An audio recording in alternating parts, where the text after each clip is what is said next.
बड़ा सीना ठोक करके और अखबार में बड़े बड़े विज्ञापन दे करके पहले तो कोर्ट ने इन्हें बताया कि बांग्लादेशी घुसपैठियों के संरक्षक हैं।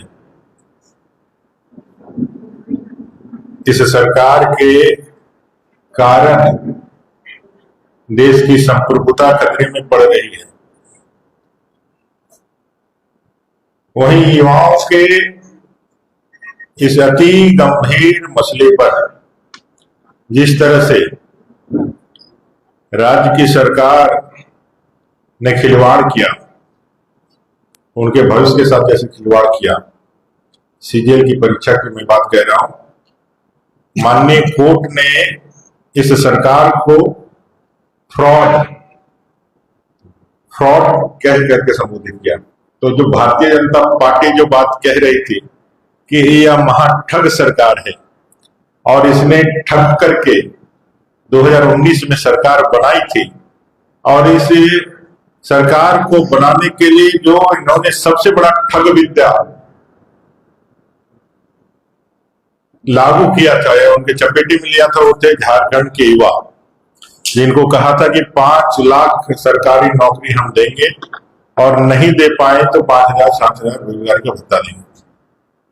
सीजीएल की परीक्षाएं हुई, बहुत दावे किए गए, बड़े बड़े विज्ञापनों के माध्यम से वो तमाम कोशिशें की गई कि जो उनका सगल है, जो उनका काम है इस सरकार का नौकरी बेचने का, उस काम को अगर कोई बाधा पहुंचाए तो उन्हें डराया धमकाया पुलिस प्रशासन के माध्यम से, स्थानीय प्रशासन के माध्यम से हम कैसे उनको डराए धमकाए, उसके लिए सारी जुगत लगाई। आपने देखा होगा किस तरह से नेट को बंद करके कहा कि आसाम का हम लोगों ने लिया है, आसाम से लिया है। अच्छी बात है, आसाम से आपने लिया, लेकिन आसाम सरकार ने परीक्षा को ठीक कराने के नियत के साथ परीक्षाएं आयोजित की थी। इसलिए एक सप्ताह पहले उन्होंने बता दिया था कि फलाना डेट के अंदर हमारे नेट की सुविधाएं बंद रहेगी, इतना बजे से इतना बजे तक बंद रहेगी। इसलिए किसी नागरिक को या कोई जरूरी कार्य को, वो चाहे किसी भी इमरजेंसी काम को, किसी प्रकार का बाधा नहीं पहुंच सके। ये नियत होता है। जब नियत साफ होता है तो इस तरह के निर्णय लिए जाते हैं। अचानक से 24 घंटे भी नहीं, 18 घंटे पहले आपको एक नोटिस जारी कर देते हैं सरकार के रूप में, एक तुगलकी फरमान। जिस तरह से तुगलकी फरमान के कारण 18 युवाओं ने दौड़ करके अपनी जानें गंवा दी, उसी तरह से तुगलकी फरमान उन्होंने जारी कर दिया कि नेट की सेवाएं बंद रहेगी क्योंकि हम फ्री एंड फेयर एग्जाम लेना चाहते हैं। और फिर आपने नेट बंद किया। पहला दिन के एग्जाम में आपने 8:30 बजे से 1:30 बजे तक का नेट को बंद किया। दूसरा दिन का एग्जाम था 8:30 बजे से उसी तरह से 1:30-2 बजे तक का एग्जाम था, लेकिन रात के 2 बजे आपने नेट बंद कर दिया। क्यों भाई, रात के 2 बजे क्यों नेट बंद कर दिया? क्योंकि आपको पता था कि क्वेश्चन जो है आपने जिनको बेचा था वो बेचने वाले से भी हाथ निकल करके मार्केट में आ गया है और वो स्प्रेड होना चालू हो गया है, ये आपको मालूम था। इसलिए अपने चोरी को और अपने इस पाप को छिपाने के लिए आपने 2 बजे रात के अंधेरे में, आधी रात में आपने नेट को बंद किया और फिर बड़े बड़े दावे धमकाने किए जब मैंने किया। और इस तरह से झारखंड मुक्ति मोर्चा के सारे हैंडलर्स एक्टिव हो गए, लगा कि कितना बड़ा काम कर लिया।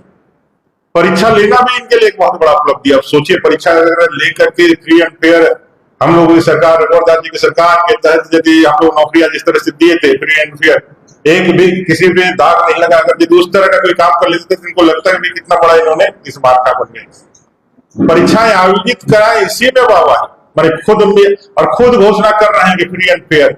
और अभी 22 तारीख से आज हम 28 तारीख में बात कर रहे हैं, 6 दिन के अंदर में इनकी हवा निकल चुकी है।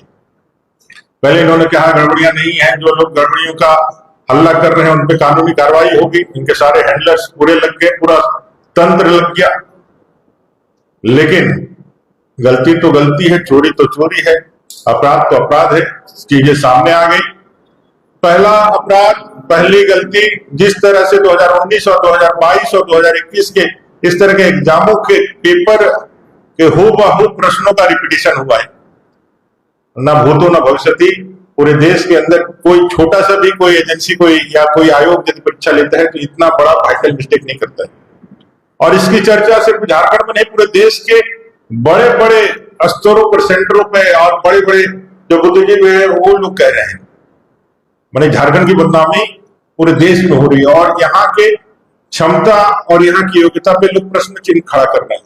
कमी झारखंड या झारखंडियों की योग्यता क्षमता पे नहीं है, कमी है इस राज्य सरकार के इच्छा शक्ति पर और कमी है इस राज्य सरकार के नियम पर, जो इस झारखंड की जनता को या युवाओं को नौकरी नहीं देना चाहते हैं। पहले उन्होंने वो किया कि भाई एग्जामिनेशन में वो गलतियां तो स्पष्ट है, उसमें तो कोई सबूत आपको दिखाने की जरूरत नहीं है, आप उसको क्या कहेंगे, आप कहेंगे क्या भाई वो टंकन बोल है। अगर जैसे अपने राज्य के अंदर ही अपने इस कार्यकाल में ही 5 साल के कार्यकाल में ही अगर यदि 2 साल के एग्जामिनेशन के प्रश्नों का रिपीटेशन को नहीं रुक पाया तो आप समझ सकते हो कितनी गंभीर थी। फिर जिस तरह से वीडियो आए, बच्चों ने जिस तरह से आगे आकर के सबूत दिए कि परीक्षा केंद्र में पहले, परीक्षा से पहले ही आंसर शीट लोगों को बताया जा रहा, दिखाया जा रहा है। एक तो मेरे पास है, बाकायदा मेरे पास है, 4 बजे सुबह में आंसर का पूरा लिखा हुआ है, 10-15 आंसर लिखा हुआ है और वो आंसर का जवाब का है, क्वेश्चन का नहीं है, जवाब जो कौन कौन जवाब है और आंसर कोई क्वेश्चन आता है 10-12 तो मेरे पास भी है। सारे युवाओं के लिए बच्चों ने दिया था, लेकिन डर रहे थे कि भाई हम लोग सामने नहीं आ सकते हैं, कहेंगे सरकार जो है इतना दबाव बना के रखी है, लगता है कि सीधे जेल में भेजेगा, उसके बाद कोई बात करेंगे। लेकिन भारतीय जनता पार्टी और भारतीय जनता पार्टी के प्रदेश अध्यक्ष श्रीमान बाबूलाल मरांडी और भारतीय जनता युवा मोर्चा के अपने प्रदेश अध्यक्ष जी यहाँ बैठे हुए शशांक जी, आप लोगों ने उस बच्चों के साथ खड़ा रहना और अन्याय अत्याचार के खिलाफ झुकना नहीं, संघर्ष करना, इस भ्रष्टाचारी सरकार को, युवा विरोधी सरकार के आगे घुटने नहीं टेकने हैं। हम लोगों ने उनकी लड़ाई के साथ खड़ा रहना स्वीकार किया और हम लोगों ने कहा कि अगर गड़बड़ियां हुई है तो गड़बड़ियां कोई करके बच जाएगा, ऐसा हो नहीं सकता है। महामहिम राज्यपाल ने इसका संज्ञान लिया, जेएसएससी चेयरमैन और बाकी लोगों ने चैलेंज दिया कि सबूत दिखाइए तो काम हम बताएंगे। सबूत लेकर के कल छात्र गए, सारे सबूत उनको दिखाया गया, बताया गया कि किस तरह से एग्जामिनेशन के पहले आंसर की लिखाया जा रहा था, बताया जा रहा था, वीडियो है, फुटेज है, जिस छात्र के साथ हुआ है वो छात्र सामने आकर के कहा है। पूरे झारखंड प्रदेश में आक्रोश का माहौल है। ये सरकार आखिरी समय में भी नौकरियां बेचने से बात नहीं आती है। कहावत है ना कि चोर चोरी से जाए, हेरा फेरी से नहीं जाए। चोरी क्या, इन्होंने तो हेरा फेरी क्या, इन्होंने डकैती प्रारंभ कर दी युवाओं के साथ और लगातार इनका मनसा जो है वो साफ जाहिर हुआ। अभी लगातार जिन बच्चों ने सच के साथ खड़ा होने का काम किया, जिन्होंने इस सरकार की गड़बड़ियां दिखाने और बताने की अपने आप को आगे लाने का काम किया, आज उनको धमकियां दी जा रही है, उनको डराने का काम किया जा रहा है, उनको अंजाम भुगतने का डर दिखाया जा रहा है। हेमंत सोरेन जी, अगर इन छात्रों में किसी का भी एक भी बाल का बाका होता है तो इसका सीधा जिम्मेवारी हेमंत सोरेन जी, माननीय मुख्यमंत्री जी आप खुद होंगे, आपके दल के लोग होंगे और वर्तमान की सरकार होगी। क्योंकि स्पष्ट हो गया है कि झारखंड की सारी नौकरियां आपने बेची है और सीजीएल के एग्जाम्स के परीक्षा का प्रश्न पत्र लीक करके आप फिर नौकरियां बेचना चाह रहे थे। आज भी सुबह मेरे ही विधानसभा क्षेत्र के एक मास्टर साहब आए, जो नियुक्ति पत्र बांटने वाले, उन्होंने कहा कि मेरा रिजल्ट जो है, मेरा जो अंक है वो 58.45% है, लेकिन 54.54% वाला को ले रहा है, मेरा नहीं ले रहा है।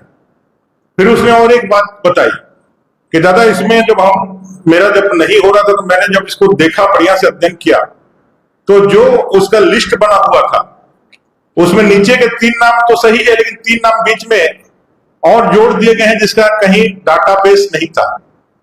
ये उसने बताया। मैं इसको अभी पूरे दावे के साथ नहीं कह रहा हूं, लेकिन अगर यदि ऐसा हुआ है, मैंने बोला है कि भाई वो सारी चीजों को फिर से एक बार बढ़िया से निकालने का काम करिए, और यदि हुआ है तो समझ जाइए कि डाटाबेस में भी हेरा फेरी करके ये लोग नौकरियां बेच रहे हैं। मैंने कहा जाएगा राज्य का युवा, कहां जाएगा झारखंड का युवा? एक भी नौकरी फ्री एंड फेयर सरकार देगी? अब तो देने का समय नहीं है। एक भी दिया है क्या? एक यक्ष प्रश्न इनके सामने है। 5 लाख नौकरियां इन्होंने नहीं दी।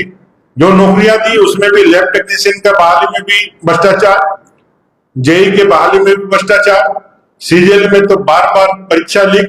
ये सारी घटनाओं के साथ मैं इस राज्य सरकार से कहना चाहता हूं कि अविलंब इस पूरे मामले पर मुख्यमंत्री जी को खुद आगे आना चाहिए और आकर के अपने दावों का, सच्चाई का बात करना चाहिए। और जैसे को उन पदाधिकारियों का जिनके कारण, अगर मुख्यमंत्री पाक साफ है, मुख्यमंत्री जी को लगता है कि मेरा नियत साफ था, मैंने सही निर्णय लेकर के आगे बढ़ने का काम किया था, अपने प्रशासनिक चूक के कारण ये हुआ है, तो इमीडिएट उन तमाम जेएसएससी के जो भी दोषी पदाधिकारी है उस पर कार्रवाई करना चाहिए, चाहे वो कितना भी बड़ा पदाधिकारी क्यों नहीं हो। अगर उनके चलते मुख्यमंत्री जी के साख पे धब्बा लगता है तो कार्रवाई करना चाहिए, नहीं तो ये पूरी तरह से मान लिया जाना चाहिए कि सब गुरु घंटालगिरी में स्वयं मुख्यमंत्री जी का हाथ है, उनकी सरकार का हाथ है। धन्यवाद। कोई प्रश्न?